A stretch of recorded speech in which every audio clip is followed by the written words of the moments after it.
Samantala, naalis na nga si Senador Laila De Lima bilang chair ng Senate Committee on Justice and Human Rights batay sa naging desisyon ng mayorya ng Senado kahapon.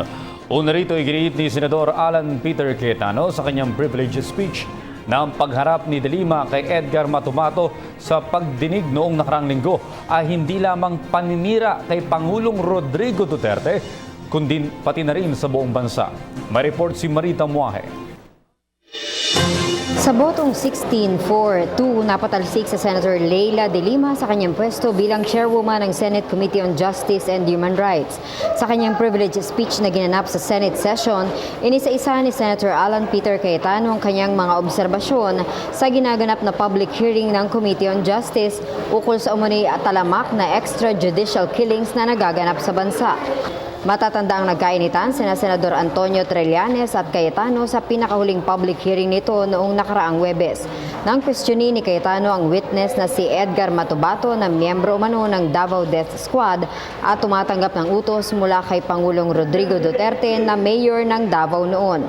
Ilang beses na pinatayan ni Trillanes ng mikropono si Cayetano dahil sa sobrang haba na umano ng pagtatanong nito. Idiniklara pang out of order ni Senator Laila De Lima si Cayetano. Pahayag nito, higit pa sa paninira sa Pangulo, buong bansa ang naapektuhan sa mga ginagawa ni De Lima. But putting a witness against the president makes it seem that the whole country is for extrajudicial killing. Pag binasa niyo po yung mga article, it says he's immensely popular with 92%, so they let him do it, etc., something like that. So they're giving the impression that we are not a civilized people, that we are not a modern people with values, with strong moral values, and just because our president is popular and just because we're fed up with drug lords, we'll just kill them all. Nagpadala naman ng isang sulat si Trillanes kay Cayetano upang humingi ng paumanhin sa naging asal nito. Sabay sabing hindi na ito mauulit. Sa kalagitnaan naman ng pagsasalita ni Cayetano ay nag-walk out si Senator De Lima. Paliwanag nito, hindi na niya kailangan pang pakinggan ang hayagang pambabasto sa kanya. Matapos ang speech, agad na tumayo si Senator Manny Pacquiao at isinulong ang motion na ideklarang bakante ang Senate Committee on Justice and Human Rights.